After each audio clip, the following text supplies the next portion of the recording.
Et bonjour à tous, on est ravis pour vous accueillir à cette première soirée de l'UX Christmas. Euh, Hello. Salut Léo, salut Lydie, salut David, salut Angie. Hello. On arrive en cette fin d'année qui était un peu particulière avec nous une envie de partager un peu plus de temps avec vous, de partager aussi tout ce qu'on a pu apprendre. Le monde a pas mal changé au cours des derniers mois et puis on s'était dit que ce serait pas mal aussi d'anticiper les changements qu'il y avait auprès des utilisateurs en adaptant un petit peu aussi nos métiers. On a la chance avec Léo, Lydie et David d'échanger régulièrement sur nos métiers pour partager ce qu'on sait faire et essayer d'apprendre un peu plus les uns des autres. Et puis, on s'est dit qu'on voulait faire un petit cadeau en fin d'année. Et ce cadeau, ce serait de partager toutes nos expériences et notre petite vue et un petit, vraiment un Rex autour de thématiques diverses et variées. Et aujourd'hui, ce qu'on va voir, c'est les personas. Vous verrez, on a 3 autres thématiques à vous proposer. Et avant d'entrer dans le détail de cette première soirée, on va laisser Angie vous présenter la FLUPA. Hop, Angie, c'est à toi. Ouais. Vas-y, si tu peux mettre voilà, Yes. en grand, merci. Tu peux passer à la slide après. Yes. Merci. Alors, FLUPA, c'est l'association des professionnels de l'UX dans la partie francophone. Donc, on est présent dans 5 pays francophones et en gros, on crée des événements, des ateliers, des ateliers, des conférences, etc. Enfin, plein d'événements autour de l'UX. Donc, on a 19 antennes en France, Québec, Belgique, Luxembourg, Suisse. On a aussi 800 membres Meetup. Voilà pour ça. Alors, on a 2 gros événements aussi par an qui sont les UX Days et l'UX Camp. Donc, ça se passe tous les 2 se passent sur 2 jours. Donc, on rencontre des professionnels. Donc, c'est pareil, c'est aussi pas mal de conférences, d'ateliers. L'UX Camp, c'est un format un peu différent parce qu'il y a une soirée inspirante et le lendemain, ce sont les participants qui proposent leur sujet et qui sont ensuite votés. Et puis, les sujets sont ensuite présentés l'après-midi. On a aussi... on veut remercier aussi nos adhérents, évidemment, qui soutiennent l'association durant toute l'année. Tu peux passer à la suivante. Yes. Ouais. Et vous pouvez retrouver FLUPA sur plein de réseaux sociaux, donc LinkedIn, Facebook, Slack. Et donc, il y a notre communauté Slack où vous pouvez échanger. YouTube, donc toutes nos vidéos d'événements sont sur YouTube. Et puis, enfin, Twitter. Voilà.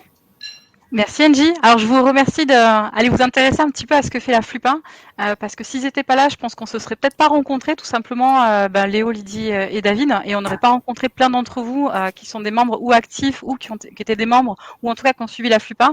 C'est hyper intéressant et heureusement qu'ils sont là pour drainer le savoir sur l'UX, en tout cas sur le territoire francophone. Du coup, je vais vous parler de la première soirée qu'on va animer avec vous aujourd'hui sur les personas. Demain, on aura un focus sur la user research et on a 2 thèmes attendus que vous attendez, pour lesquels il y a beaucoup de participants sur la gamification et l'UX stratégie qui auront lieu respectivement mercredi et jeudi. Alors, pourquoi cet event? Donc, je vous ai dit tout à l'heure, nous, ce qu'on voulait, c'est qu'on partage souvent entre nous et on a plein d'idées, on se challenge, on n'est pas forcément toujours d'accord et puis c'est pas grave avec ça. Et on s'était dit que c'était peut-être l'occasion de fêter ensemble cette fin d'année et de lancer des thématiques autour d'un sujet qui n'est pas forcément toujours abordé. C'est comment est-ce que, quand on est intermédiaire ou confirmé, ça se passe l'UX concrètement sur le terrain.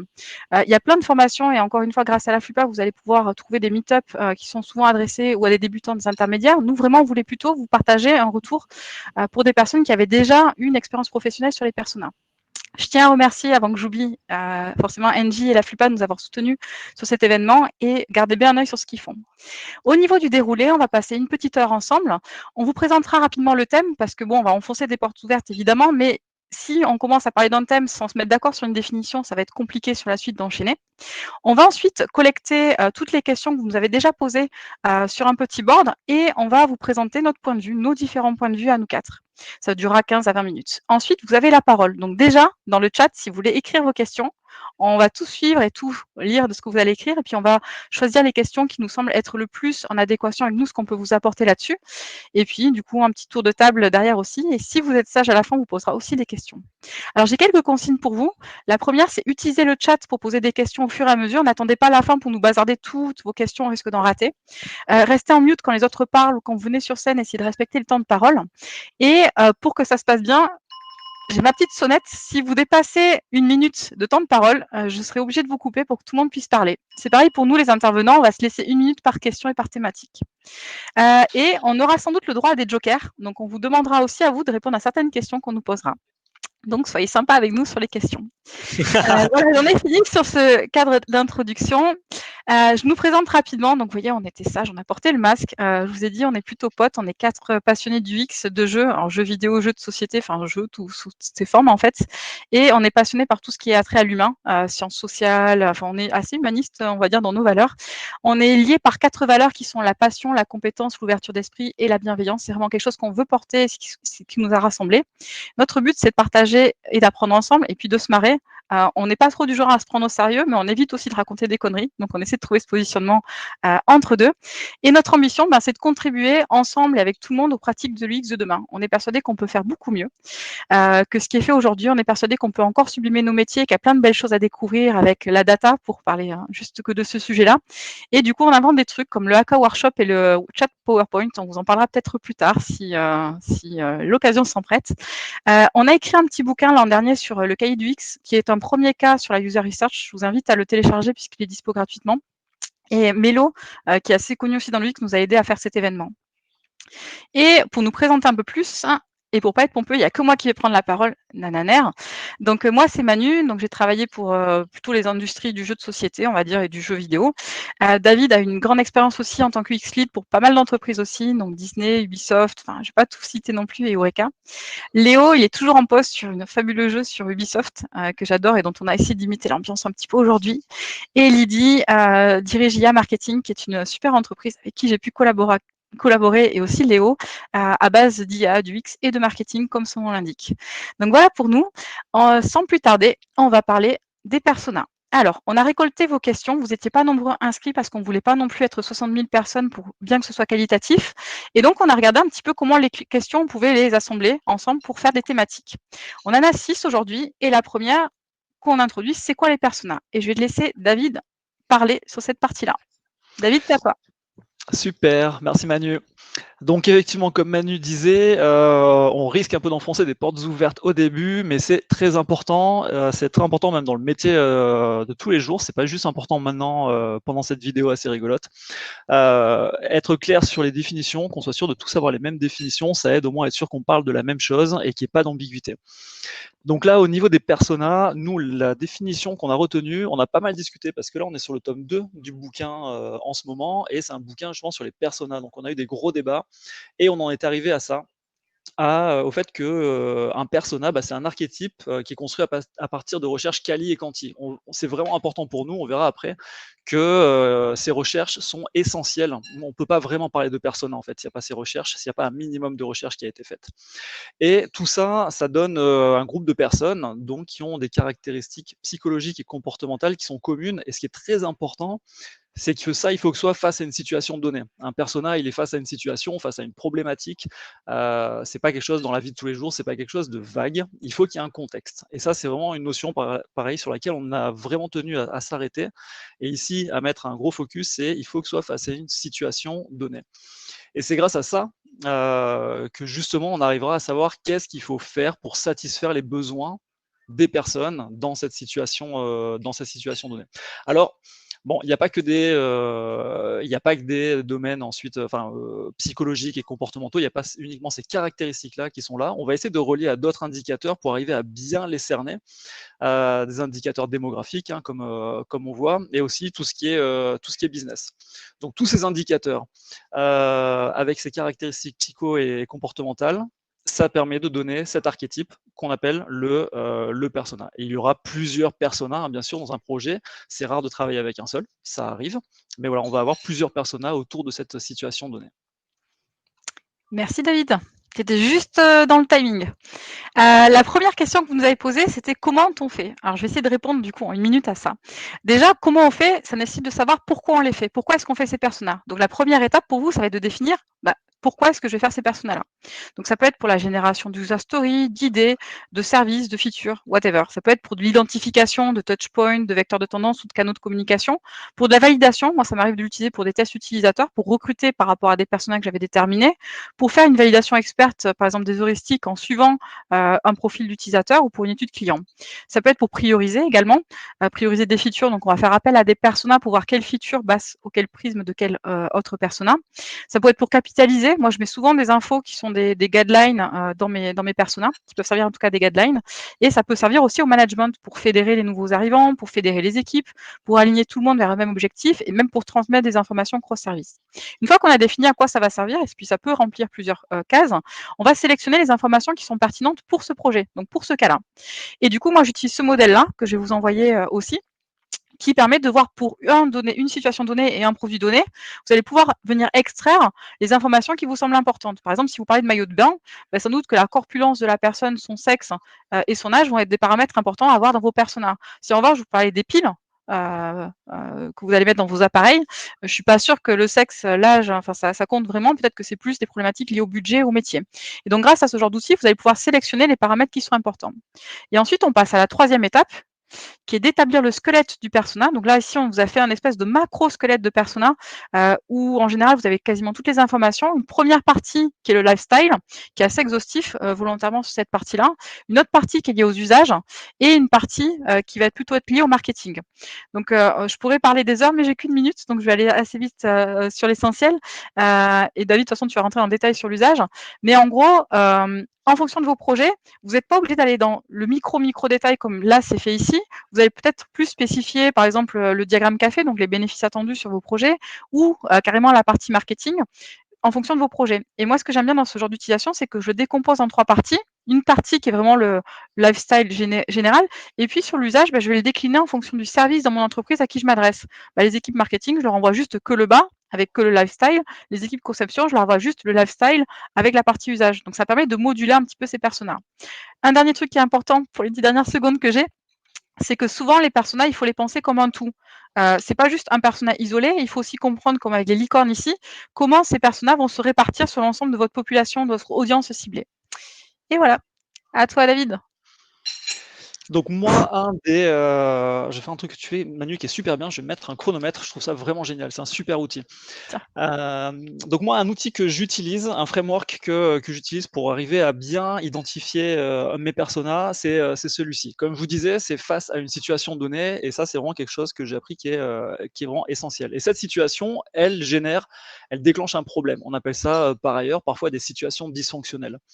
Donc, ce type de personne, dans un certain contexte, si à un moment un utilisateur ou une personne que je suis en train d'interroger en user research me parle d'émotions désagréables, je vois que là, il y a une situation dysfonctionnelle, du coup, qui va déclencher une motivation. Et cette motivation, en fait, ça va être généralement de se sortir de cette situation dysfonctionnelle, de ce truc où il y a un problème. Donc la personne va avoir un objectif, elle va avoir un besoin. Je veux par exemple manger moins de cacahuètes pour courir plus vite. Le courir plus vite, ça c'est mon besoin, mais surtout je veux manger moins de cacahuètes, qui va déclencher des comportements. Et en fait, tout ce framework, pour moi, il me sert à organiser toutes les données des user research. Donc on fait un petit teasing en même temps avec le sujet de demain, pour arriver à voir finalement quelle va être la motivation principale du persona. Et ça, c'est clé pour savoir qu'est-ce qu'on va pouvoir fournir comme service derrière pour arriver à satisfaire les personnes qui font partie de ce groupe. Oh, bien joué. Bien joué, David. Alors, du coup, question 2, à partir de quelles données on peut faire les personas? David, je te laisse sur la partie quali. Oh là là, tu m'as eu. Allez, je commence sur la partie quanti. Donc, vous voyez, il y a un beau yin-yang parce que pour nous, enfin, en tout cas pour moi, et je pense que pour mes collègues aussi, les études hybrides, c'est le cœur de nos jobs. On ne fait pas que du quanti ou que du quali. Et puis, ce qu'ils disent, moi, je fais que l'un. Enfin, en général, ils sont un petit peu, j'essaie de le dire gentiment, mais à côté de la plaque parfois.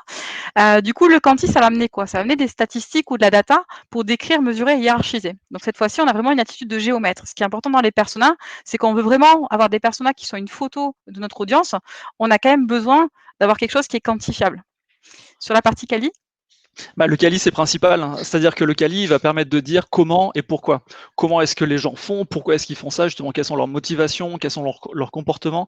Et ça, il n'y a que le quali qui peut le dire. Le quanti, il va dire combien, et le quali va permettre de venir mettre le doigt sur qu'est-ce que l'on veut quantifier à côté. Et c'est pour ça qu'en mettant les deux l'un avec l'autre, c'est là où on a les personas vraiment les plus solides, parce qu'on est capable de dire qu'est-ce que fait tel groupe de personnes, et à quel point dans la population ou dans notre cible est-ce que ce problème il apparaît. Et donc du coup, comme tu disais, ce yin-yang, il est essentiel. Même s'il est dur à faire, il est essentiel pour concevoir des bons personnages. Alors, vous avez mis aussi ici, comment est-ce que nous, on considérait les différents types de personas qu'on a pu voir passer. Parce que ça nous est arrivé dans les entreprises pour qui on a travaillé de récupérer des personas qui existaient déjà et on a pu constater des fois l'ampleur de certains dégâts. Il y a pas mal de personas qui circulent sans consolidation aucune en user research. Lilith appelle ça des protos, moi j'appelle ça plutôt un doc de travail. Je refuse que ce soit diffusé au sein d'entreprise quand c'est comme ça. Léo, tu appelles ça un doc de travail ou un draft. Et puis toi, David, tu es plus catégorique des fois, tu appelles ça du bullshit persona ou de l'hypothèse de travail. Quand ça commence à être consolidé, c'est là où on parle de Est-ce qu'il n'y a que moi qui ai perdu Manu? Non, on a perdu Manu en effet. Aïe, aïe, aïe, je vais en profiter pour dire que le terme bullshit persona, c'est génial parce que tout le monde dans l'équipe a envie de se sortir de ce terme bullshit persona. Donc c'est une très bonne façon pour sortir vite des proto-persona, qui est un terme un peu sexy, proto-persona. Au moins avec bullshit persona, les gens ont envie d'en partir et vont nous demander généralement de mettre des consolidations. Donc à partir des consolidations quali, effectivement, on commence à appeler ça des personas, hein, comme vous voyez, Lydie, Manu, Léo, on appelle tout ça persona. Moi, j'essaie de préciser en disant on a des personas quali, c'est pas encore des personas finaux, ils sont juste quali, c'est déjà bien. Et ensuite, une fois qu'on arrive à avoir le quanti qui vient valider, là, on a des vraiment, voilà, moi j'appelle ça des personas validés. Lydie, toi, tu es sur des profils cibles segmentés. Et ensuite, on a tout ce qui est segmentation stratégique, profil quanti, segmentation, cluster. Donc là, on a vraiment des choses solides. Solides une fois qu'on a les deux, hein, quali et quanti. Alors le sujet, c'est que, voilà, j'allais dire le truc, c'est que c'est Manu qui a le slide, qui était en train de dérouler, tout ça. Les aléas du direct, mesdames et messieurs. C'est ça, absolument. Est-ce que du coup, Léo, est-ce que par exemple, on aurait une question en attendant que Manu puisse revenir? Pas encore. Pour l'instant, je n'ai pas vu de questions arriver, mais je vois qu'il y a notamment Gwendoline dans le chat qui est en train de taper. Une improvisation du Père Noël. Waouh! C'est ça. C'est un petit cadeau du Père Noël pour voir à quel point on est capable d'improviser. Est-ce que Lydie, Léo, vous voulez rajouter un truc sur tout ce qu'on était en train de se dire? Non, mais je pense que tu as évoqué un truc intéressant en fait sur les bullshit persona. En fait, comment est-ce que tu motives les gens à avoir en fait un positionnement et une manière de voir les personas qui soit en fait qui amène à l'action. Et c'est ça en fait qu'on va chercher. Et notamment, ça permet de spoiler un petit peu la conférence UX Strategy du coup du 4e soir. Mais on va constamment avoir la question de comment est-ce qu'on amène à l'action, comment est-ce qu'on amène effectivement en fait prendre des décisions, avancer vers de la meilleure UX, avancer vers de la meilleure qualité, etc. Et du coup ici tu as choisi un terme en fait avec cette volonté de ok, comment est-ce que j'amène les gens à se dire c'est pas suffisant et il faut aller vers de l'action, il faut aller vers du mieux. Et à partir de quel moment est-ce que je peux avoir un terme qui est plus tendre entre guillemets qui leur permet de se dire c'est déjà pas mal. Ouais. Alors, faut voir que moi, ça a souvent marché, hein. J'avais lu ça dans un bouquin, je sais plus exactement lequel, justement, qui parlait de bullshit persona. Et j'ai essayé une fois en me disant, bon, on va me dire, non, David, là, c'est un peu trop vénère. Et au contraire, les gens l'ont adopté, même le boss de l'entreprise l'a adopté. Et quand les gens disaient, on a des personas, ils disaient, non, ce sont des bullshit persona. Et ils ont tout fait pour sortir de ça. Et je l'ai mis en place 3-4 fois, ce terme. Et à chaque fois, ça a bien fonctionné. Faut faire attention à comment on l'amène, mais c'est efficace, quoi. Du coup, on a une question de Gwendoline qui est assez intéressante. Elle dit du coup, tu me dis si je me trompe, mais si j'ai bien compris, c'est comment, en fait, à quel stade est-ce qu'on peut considérer qu'on est entré dans le rang du persona? Comment est-ce qu'on considère qu'on est encore dans le bullshit versus quand est-ce qu'on est capable de dire concrètement, c'est bon, là, on a un persona avec suffisamment de données? Pour moi, ce qui fait vraiment la différence, c'est le moment où on a fait des recherches primaires. Même si c'est que quali ou si c'est que quanti, mais si on a fait des recherches qui sont vraiment ciblées sur notre problématique, là, pour moi, on commence à sortir du bullshit. Quand on est sur on est autour d'une table et avec les gens de telle équipe et telle équipe, on va faire des ateliers, on va imaginer empathy map, etc. Et avec des post-it, on arrive à la fin avec des personas. Là, on est clairement dans le bullshit. Quand on commence à faire de la recherche secondaire, donc quand on commence à aller voir s'il y a de la bibliographie sur le sujet, on va aller voir des stats à l'INSEE, on va aller voir sur des sites genre Kern ou ce genre de choses. Là, on va sortir des données, mais c'est pas encore ciblé sur notre problématique.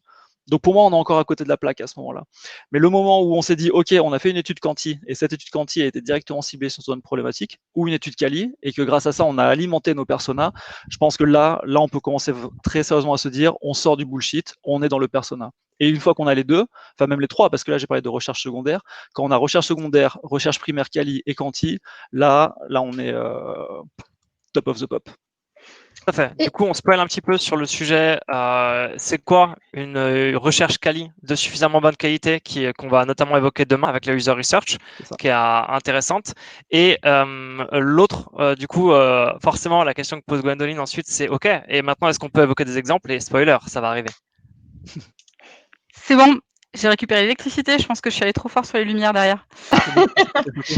Alors, quels sont nos outils? Alors, les exemples, pas tout de suite. On va d'abord commencer par les outils, si vous n'avez pas été là-dessus. Donc, Lydie? Juste, il y a une question d'Élodie sur les proto-personas, ça peut peut-être être cool de lui répondre. Alors ouais, effectivement, moi j'ai tendance à faire évoluer les personas, on va en parler juste après. Donc tu demandes si les proto-personas sont basés sur le bilan des études faites précédemment, est-ce que pour nous ce sont toujours des protos? Ça dépend vraiment à ceux avec quoi on arrive et comment elles ont été faites. C'est ce que disait Manu au début, des fois on arrive avec des proto-personas, mais il n'y a vraiment pas du tout de quantitative, où on n'y a pas accès aux données raw, et du coup c'est hyper compliqué d'avoir la viabilité. Tu connais très bien le e-commerce, par exemple en e-commerce on peut avoir des choses qui vont changer très très rapidement, donc ça dépend vraiment de la qualité des études faites précédemment, et si les équipes sont encore en place ou pas, et qu'on peut échanger avec eux ou pas. Et un autre sujet qui était intéressant là-dedans et que je semble voir dans ces questions, c'est aussi dans les critères qu'a évoqué du coup David pour c'est quoi un bon persona, il y a aussi comment est-ce que ce persona répond à nos questions pour faire une meilleure expérience, pour répondre aux besoins de l'utilisateur, comment est-ce que ce persona nous permet d'entrer en action en fait. Et souvent, un des trucs que j'ai vu moi, c'est on voit des personas ou on voit des restes de recherche ou des études comme ça qui sont exploitables, mais on peut quand même en tirer des conclusions, des hypothèses, un certain nombre de valeurs. Par contre, ça ne nous répond pas à toutes les questions qu'on se pose dans le cas d'un persona, qui sont comment est-ce qu'on va concrètement répondre aux besoins de l'utilisateur, quels vont être les critères qui vont nous permettre d'assurer une bonne acquisition, une bonne communication, où est-ce qu'on peut toucher ce persona-là, c'est quoi les critères vraiment qui vont être des frictions ou les critères de satisfaction, et toutes ces questions-là, ça va être des questions qu'il va falloir se poser, qu'on va devoir voir dans ce persona. Donc souvent, c'est ce qui va manquer dans ces recherches qui ont été faites potentiellement dans le passé et qui n'avaient pas forcément le scope de répondre exactement à ça. Next, on attaque sur les outils? Oui.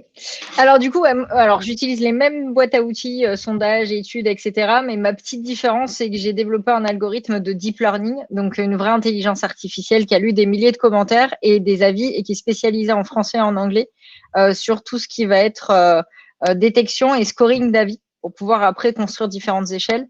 Et après, ça va être tout ce qui est corrélation, clusterisation, donc ce qu'on appelle plutôt des systèmes experts, où là, on va aller chercher des patterns de comportement. Et enfin, le dernier élément que j'aime beaucoup, c'est tout ce qui est casque biométrique qui permettent d'avoir d'un coup une analyse et quali et quanti. En tout cas, c'est comme ça que je le vois. Ok. Pour moi, ça va être plutôt la psychométrie, tout ce qui est questionnaire de psychologie sur la personnalité, la motivation et surtout dans les domaines du jeu et des domaines du ludique, c'est hyper important. La recherche scientifique, il y en a toujours sur quasiment toutes les thématiques, donc souvent je commence par un état de l'art et puis de la recherche secondaire. Et enfin, les études quanti et quali qui me permettent, moi, j'aime pas faire des personnages pour faire des personnages, j'aime faire de la segmentation stratégique et du coup, ce que j'obtiens souvent, c'est des clusters comme vous les voyez ici, où c'est pas moi qui définis quels sont les personnages, c'est la machine ou l'IA ou l'algo qui va me permettre de faire des groupes de personnages. De clusters. Léo? Très bien. Mais moi, j'ai la chance en fait d'avoir une équipe spécialisée. J'ai un pôle Player Intelligence en fait qui est spécialisé là-dedans, obtenir de l'insight joueur. Et moi, du coup, je vais faire le lien entre ce pôle dédié avec plein de gens hyper compétents et toutes les équipes de conception, de stratégie, de prise en compte en fait. Et je vais en fait c'est ce petit lien privilégié. Donc, je n'ai même pas à faire moi-même ma recherche maintenant, mais à l'époque, du coup, je passais moi aussi par ce genre de questionnaire, de toute la recherche sur comment est-ce que je vais aller chercher mes data, etc. Maintenant, je suis un privilégié. C'est beau, c'est beau.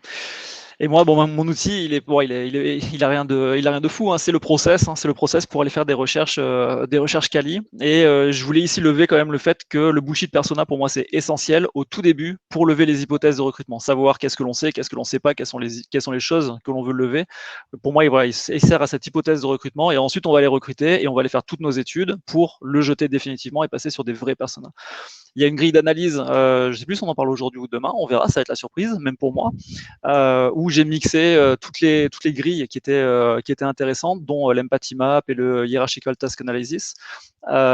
Et ensuite, pour tout ce qui est quanti, j'ai besoin d'une équipe pour ça. J'avais appris à le faire au début pendant les études, mais c'est tellement compliqué maintenant pour moi que j'ai besoin d'équipes. Je préfère laisser ça vraiment à des pros pour que ce soit vraiment bien fait. Sauf que les stats, on le sait, on peut leur faire dire un peu n'importe quoi. Si on les manipule mal, on peut arriver à des erreurs, on ne le sait même pas. Donc j'ai besoin de pros pour ça.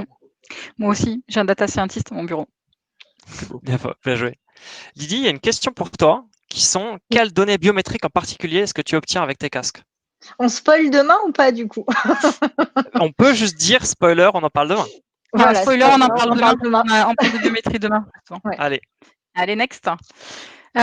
Question suivante. Comment les rendre utiles et convaincre avec nos personas? Alors, qu'est-ce qu'on avait là? Oh là, c'est encore moi. Oui, c'est toi. Donc, moi, un gros sujet, c'est absolument le journey qui va avec. Donc là, j'en ai mis deux.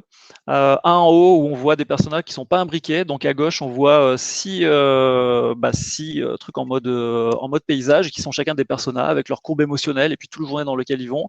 Et tout ce qu'on voit en bas les post-it, ce sont des post-it sur lesquels les équipes projets sont venues mettre des priorités, des features, des axes de travail, des axes de réflexion. Et ce sont des post-it à partir desquels justement elles venaient travailler et partir sur leur sprint. En dessous, un journée avec des personas qui sont imbriqués, donc des personas qui interagissent les uns avec les autres pour arriver à faire fonctionner le produit. Et sur chacune de ces actions, faites à chaque fois par un ou plusieurs personas à une étape bien spécifique de la vie du produit, de la même façon, là les équipes strat étaient venues mettre tous les must-have, les should-have, qu'est-ce qu'il faut faire pour aider le persona à ce moment-là. Donc pour moi, venir mettre ça et faire des ateliers systématiquement pour venir prioriser, mettre des features et faire partir les roadmaps à partir de ça, c'est la meilleure chose que j'ai trouvée pour les rendre actionnables. Le fait de les afficher et tout dans les couloirs, c'est bien sympa, mais c'est pas ça qui va les rendre actionnables, bien que ce soit très intéressant à faire. Great. Alors, comment est-ce qu'on les rend utiles et qu'on convainc autour de ça?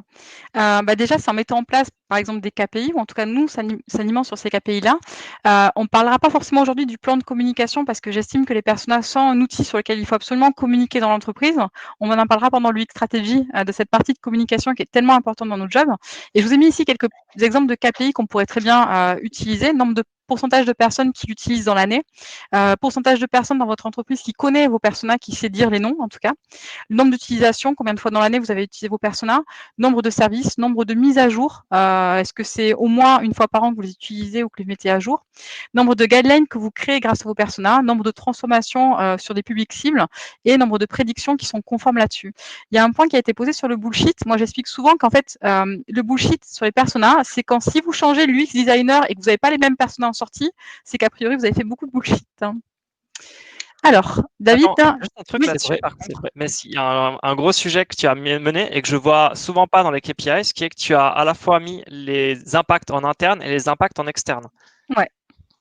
Et voilà, je trouvais que c'était intéressant à noter au passage. C'est hyper important d'avoir les deux. Parce que si vous voulez avoir des budgets au sein de votre équipe pour avoir plus d'argent pour faire vraiment consolider vos personas ou les faire dans d'autres pays, il faut aussi que vous convainquiez en interne que c'est efficace. C'est pas uniquement la satisfaction client, c'est aussi en interne avoir les moyens. Mais ça, on en parlera pendant l'UX Strat, dernier jour. David, à toi. Alors, comment faire pour faire comprendre aux équipes l'importance de s'appuyer sur les données de terrain? J'en parlais tout à l'heure. Et je veux juste revenir sur ce terme de proto-persona. Pourquoi pour moi il est dangereux? C'est qu'il est sexy. Proto-persona, ça fait un peu science-fiction. Ça fait un peu nom de super-héros, ça fait un peu nom de projet secret. Et j'ai vu des gens qui étaient fiers de dire on a fait des proto-personas. c'est pas trop cool ça. Et non, c'est pas trop cool. C'est pas, il faut surtout pas les garder. Donc, d'une façon ou d'une autre, remplacer le terme proto-persona. Il est bien pour nous, mais dans les équipes, surtout pas quoi. Et je maintiens le doute. J'essaie de maintenir le doute dans les esprits. À chaque fois que quelqu'un emploie les proto-personas ou les bullshit personas, leur dire attendez, c'est qu'une hypothèse ça. Ça, on n'en est pas sûr. C'est basé sur des intuitions. Donc, faisons vraiment attention. J'essaie de pas être vraiment trop frontal avec ça, mais ça aide beaucoup d'insinuer le doute petit à petit dans la tête des gens pour qu'ils se disent non, il faut arrêter avec ces proto-personas ou ces bullshit personas quoi.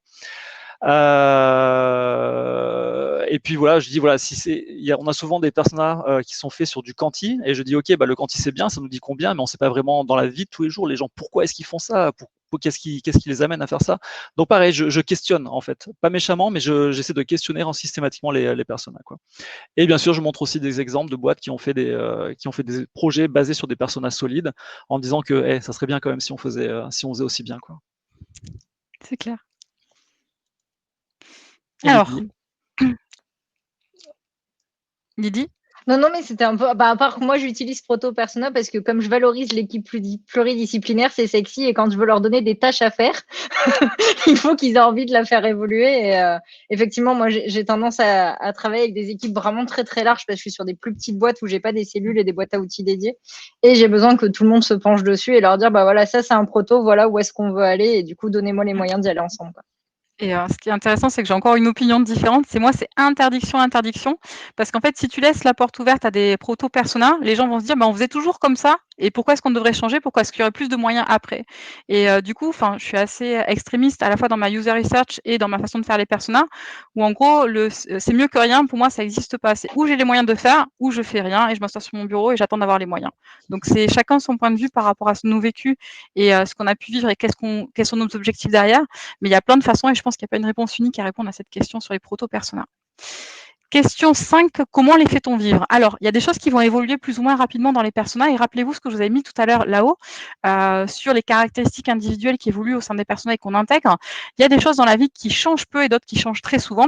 Les émotions vont changer vite, les groupes sociaux, les lieux de vie peuvent changer parfois ou peu en fonction de tout ça. Et surtout avec le Covid et ce qui s'est passé récemment, j'espère que vous avez tous mis à jour vos personas au cours de la dernière année parce qu'il y a pas mal de choses qui ont dû sacrément changer, notamment sur les loisirs ici. Donc ça, c'est des mises à jour qu'on fait systématiquement sur nos personas.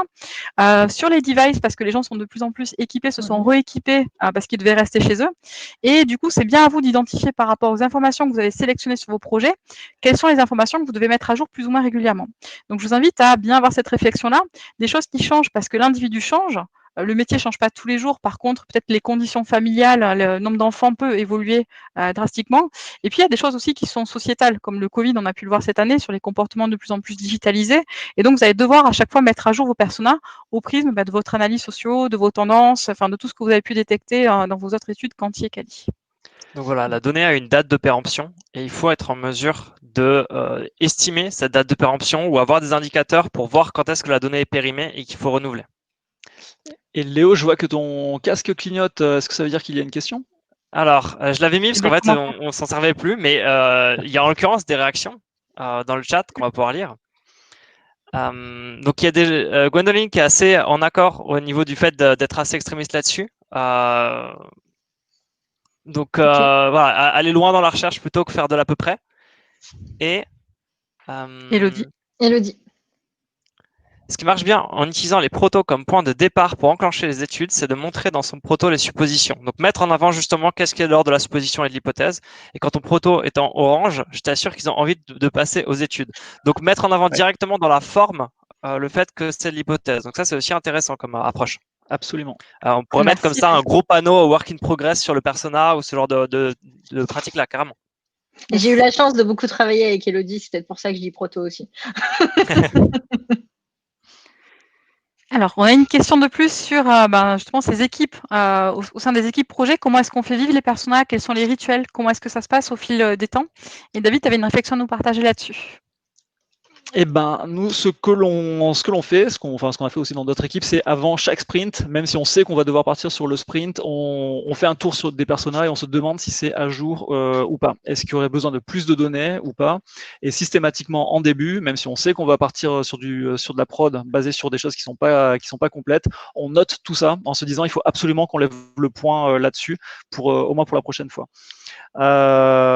Et aussi forcément dès qu'on fait passer des tests utilisateurs ou dès qu'on a des quelconque rencontre avec l'utilisateur final, que ce soit par des sondages du quanti ou justement du testu, on note tous les écarts qu'il peut y avoir, toutes les questions qui sont en suspens, et tout ça on se le met dans un gros dossier de user research, et on vient aussi mettre des post-it sur les personnages justement pour dire ça ce n'est plus à jour, ça on n'est plus sûr, ça il faut absolument relancer une étude dessus, et on se fait aussi parfois des ateliers pour venir prioriser toutes ces questions et toutes les recherches à lancer pour enfin se dire là maintenant c'est bon, on a suffisamment d'objectifs de recherche, lançons une recherche parce on commence à être à la rue sur nos personnages. C'est vrai que quand on est en prod c'est un peu compliqué, ça va vite, mais il faut mettre en place des rituels pour toujours venir questionner là où sont nos personnages, quoi. Tout à fait. Il y a vraiment une recherche là-dessus de comment est-ce qu'on regroupe des données. Et je vois une question de Corentin qui est assez intéressante. Il pose la question de comment est-ce qu'on vérifie en fait que le persona est pertinent. Et du coup, il dit est-ce qu'il serait pertinent d'utiliser des échantillons pour vérifier la validité de nos informations sur les utilisateurs, ou est-ce une prise de risque? Si tu considères que c'est une prise de risque, ça veut dire que tu n'es pas sûr du travail que tu as fait.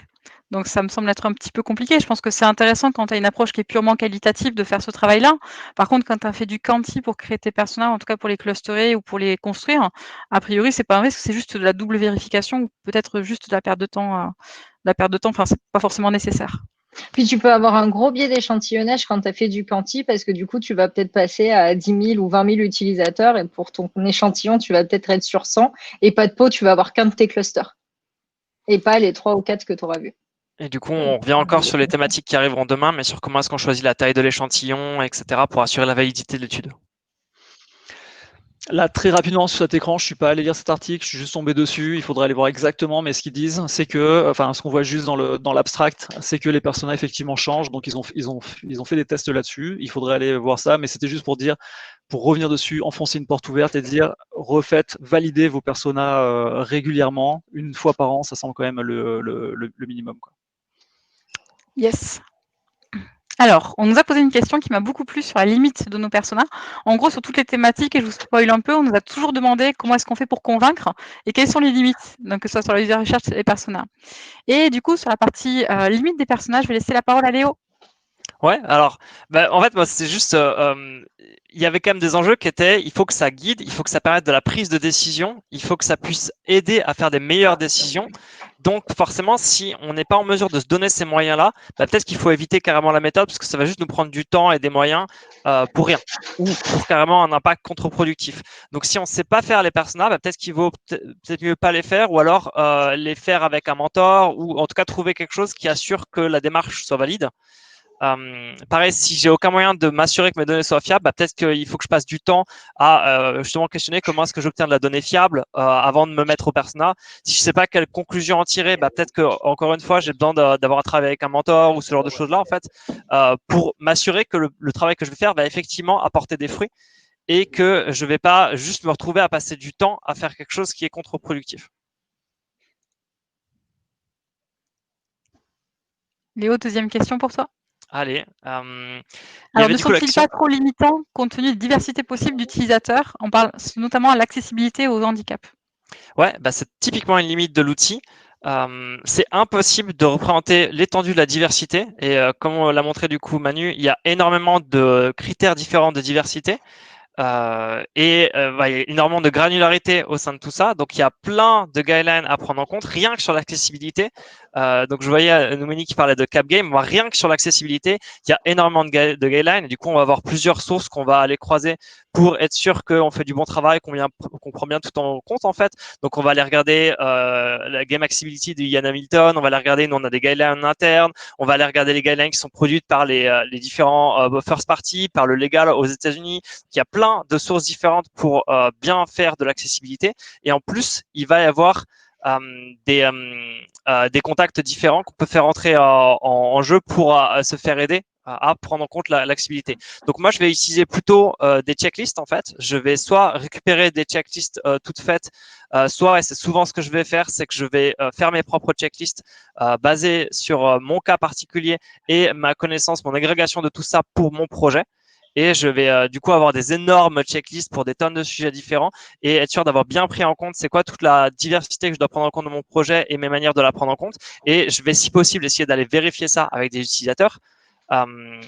Et du coup, voilà, je vais passer sur d'autres outils en tout cas. Merci Léo. Est-ce qu'il y a d'autres questions sur ça dans le chat? Non.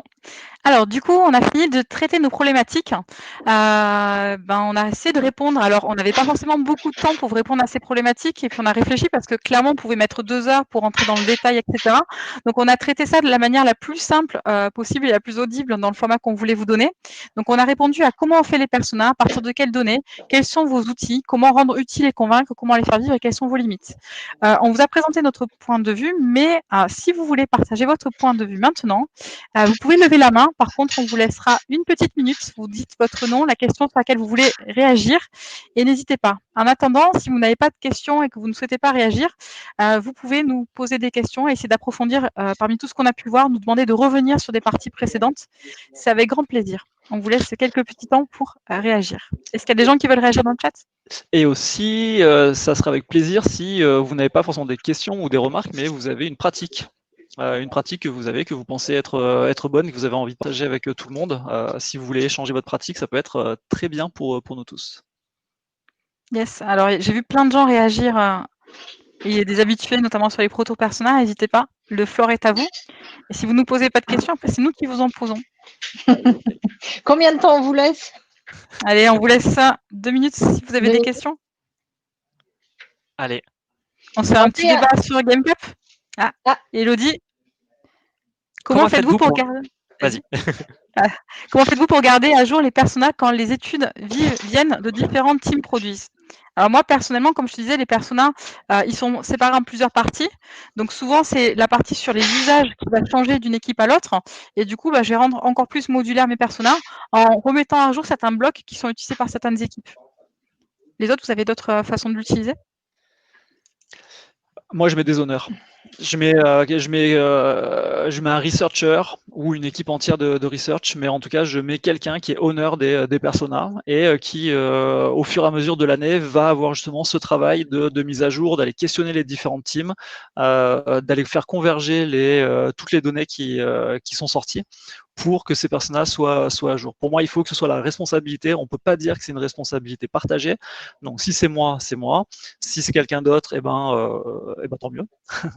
Et pour moi, il faut un honneur. Il faut vraiment quelqu'un qui ait cette responsabilité dans ses tâches de dire, toi, au fur et à mesure de l'année, il faut que tu t'assures tous les 3 mois, 6 mois, à voir en fonction du produit, que les personnages sont bien à jour. Donc, fais le tour des teams, va voir les researches qui ont été faites, mais il faut un honneur. S'il n'y a pas d'honneur, si personne n'a la responsabilité, alors c'est pas fait. Moi, je mets des dashboards, comme j'ai quand même beaucoup de données quanti et que je fais pas mal de veille sur les réseaux, j'essaie d'avoir des alertes parce que souvent, j'ai pas des grosses teams pour mettre des honneurs, donc j'essaie de me dire, OK, quand c'est moi qui dois en avoir la responsabilité, une veille sur les réseaux sociaux qui me permet de détecter un gros changement. Typiquement, pendant le Covid, il y en a eu plein et j'étais en veille tout le temps. Et derrière, sinon, des dashboards aux équipes pour leur dire, attention, rappel, il va se passer ça, il s'est passé ça, est-ce que tu peux vérifier? Et moi, de mon côté, je spoil un peu sur UX Stratégie, mais moi, j'ai triché. Je voyais justement qu'on avait des équipes qui faisaient du travail en double ou qui faisaient du travail qui pouvait servir à d'autres et qui ne profitait pas à d'autres, etc. Et qu'en gros, on avait des pertes d'efficacité du fait que nos équipes de connaissances joueurs se parlaient pas suffisamment. Et du coup, j'ai fait un gros travail avec les différents pôles pour que maintenant, on puisse faire un pôle transverse et que tout le monde se parle. Donc, il n'y a plus de question de c'est cette équipe-là, puis c'est pas celle-là, puis machin, parce qu'en fait, maintenant, elles sont rassemblées. Ok, on a fini le temps imparti pour poser des questions. Donc maintenant, ça va être à votre tour de répondre aux questions, sauf si vous avez encore quelques petites secondes, le temps que je change le slide. Du coup, cette fois-ci, c'est nous qui allons vous poser des questions. Alors, j'ai une petite boîte ici avec vos noms. Je vais en tirer 2 au hasard. Wow. Vous êtes prêts? Alors, la première question qu'on va vous poser, et on va vous faire monter sur scène, c'est quel outil a révolutionné votre pratique sur les personas? Ou, vous avez le choix. Quelle question aimeriez-vous qu'on vous pose sur les personas? Et répondez-y. Allez, vous allez avoir une minute chacun pour répondre à ces questions-là. Donc, je vais tirer 2 personnes au hasard. Vous êtes prêts? Réfléchissez. Et Marion, je te fais monter sur scène. T'es prête? Oula. Allez, Oh, le gros stress. viens Marion. Alors, pour info, quand c'est comme ça, on envoie une invitation que la personne doit accepter. Donc, s'il y a veto ou Elle quoi se que ce soit, prépare. Ouais, vous ça pouvez arrange, mettre votre veto, bien sûr, bien sûr. On force pas. on a prévenu tout le monde à l'avance que ça pouvait arriver. Et l'idée, c'était de faire quelque chose de rigolo et d'interactif et pas de vous Salut mettre Marion. en PLS. Hein. Salut. Hello Marion. Ça va? Salut Marion. Ouais, ça va, ouais. Petite surprise. Hein? Alors du coup, est-ce que tu as un outil à nous partager qui a révolutionné ta pratique des personas ou une question que tu aurais aimé qu'on te pose? Que j'aimerais qu'on me pose. Non. C'est pas facile. Hein. Non, par contre, je me posais la question de savoir comment finalement anticiper les réactions émotionnelles qui sont différentes par rapport justement aux différentes interactions, parce que on a vu que dans les questions pour les jours précédents, prochains, que l'émotion passe par le système limbique avant le cortex, mais en fait, je me disais finalement les personas, les mêmes types de personas peuvent avoir des réactions complètement émotionnelles et ça va complètement impacter du coup leur comportement après vis-à-vis soit du jeu vidéo, soit du système qui est créé. Et donc, ma question, j'arrive pas à la formuler, mais finalement, j'arrive pas non plus à avoir la réponse. Alors, si vous en avez une, Ouais. je veux bien. Je pense c'est comment est-ce qu'on peut prendre en compte ça, comment ça se reflète dans les personas. Alors moi, je le fais avec l'utilisation justement de questions de personnalité parce qu'on sait que la façon dont on réagit d'un point de vue émotionnel est aussi liée à nos profils de personnalité. Par exemple, les personnes extraverties vont être plus enclins à éprouver des émotions positives. Les personnes avec un névrosisme, donc une stabilité émotionnelle un peu plus basse, vont être plus impulsives, plus sensibles à la colère, etc. Et tu vois, notamment dans les jeux où on s'intéresse à des phénomènes d'addiction, le fait de bien caractériser dans nos personnages les profils de personnalité, ça va être aussi une clé de savoir comment tu peux gérer ça et comment est-ce que tu peux intégrer la diversité des émotions. Ce qui est en revanche beaucoup plus difficile, heureusement que tu n'as pas posé la question, c'est les humeurs. Parce que est-ce que à 2 humeurs différentes, à la sortie d'un embouteillage et au lever, quand tu es frais, que tu n'as eu aucun problème, tu vas te comporter de la même façon quand tu vas jouer? C'est pas sûr. Donc, ce qu'on a encore du mal à prendre en compte dans les personnages, c'est le paramètre contextuel. Et ça, pour nous, on ne le gère pas dans les personnages, on le gère dans la conception. C'est-à-dire dans la conception, donc dans la journée, on indique un petit peu l'état émotionnel que la personne est. Par exemple, quand je cherche un jeu vidéo ou quand je cherche un jeu de société, je me sens super stressée parce qu'il y en existe 100 000 et je dois faire un cadeau pour mon cousin et j'ai beaucoup de pression par rapport à ça. Donc là, on n'est plus trop sur la personnalité, on est plus sur le contexte qui va créer ces émotions-là. Donc je crois que la première étape… Pardon, et peut-être que du coup, ça vaudrait le coup de mettre à jour l'émotion d'arrière-plan aussi une fois par an sur le personnage, parce que finalement, ça va forcément jouer sur les humeurs et donc l'homéostasie en fonction du contexte. Pardon de t'avoir coupé. Non, tu as tout à fait raison. On est bien d'accord. Et après, ça se mesure effectivement en biométrie. Lily, tu veux partager un peu ton expérience là-dessus? Effectivement, moi j'utilise beaucoup la biométrie parce que j'ai l'avantage d'avoir une équipe de data scientists et après de clusteriser. Et après, ça dépend aussi de la typologie de produit. J'utilise pas les casques biométriques pour tout. Par contre, si effectivement j'ai un projet qui utilise l'émotionnel, je vais clusteriser d'abord par les types de personnalités grâce aux tests utilisateurs biométriques. Et du coup, je vais partir de cet angle-là plutôt que de partir comme on peut le faire des fois, CSP et les choses assez classiques. Donc du coup, c'est ton point de départ aussi de ta pelote de persona qui va être complètement différente en fonction de ce que tu veux susciter et de ton objectif. Et, moi, c'est encore un sujet sur lequel je me sers pas des personnages, je me sers d'autres outils. Tu as mentionné les théories de la personnalité et que moi, du coup, j'utilise sous forme de checklist en fait. Donc pour chacun des traits, je vais regarder qu'est-ce que ça m'apprend sur du coup la manière justement dont le jeu peut être perçu dans certains contextes, et c'est super intéressant pour réfléchir dans le cadre du jeu vidéo. Justement, tu as parlé de l'addiction. Il y a aussi tout ce qui est la réaction à la toxicité en jeu, par exemple. Ça c'est aussi intéressant. On se fait insulter dans le chat de League of Legends. Bon, comment est-ce qu'on le perçoit? Et les réactions vont être très différentes. Donc, je vais avoir ça comme autre outil. Et ensuite, je vais en effet revenir sur l'outil de la user journey de David, qu'on peut coupler avec un persona, mais où du coup, c'est pareil. Dans le cadre je suis en train de faire un flow, je suis en train de faire une journey, etc. Je vais me poser la question du contexte dans lesquels la personne peut se retrouver et de la diversité de contextes. Et du coup, là, encore une fois, je vais me faire une checklist plutôt qu'un persona.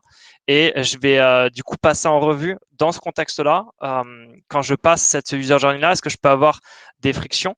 Et par exemple, la friction qu'on peut rencontrer quand on est en train de choisir un super truc, genre on est en train de choisir un jeu, et en fait il se trouve qu'on est un passionné de jeu, et on est super connaisseur, et ça nous fait plaisir de faire des pages de jeu et de regarder, tiens, est-ce que j'ai envie de prendre celui-là, etc. Et ça se trouve, c'est un tout autre contexte pour quelqu'un qui est en stress de trouver le bon cadeau. Donc là, il y a une notion de contexte, et il y a aussi un contexte au sein du flow. Donc peut-être que au moment où on choisit le jeu, c'est une moins grande pression qu'au moment où on entre nos données bancaires, par exemple. Ou au moment des données bancaires, c'est peut-être pas le moment où on veut rigoler et où on veut qu'il y ait de design émotionnel et des blagues et des trucs légers, etc. Parce qu'en fait, juste on a envie que notre argent soit safe, quoi. Merci. Merci.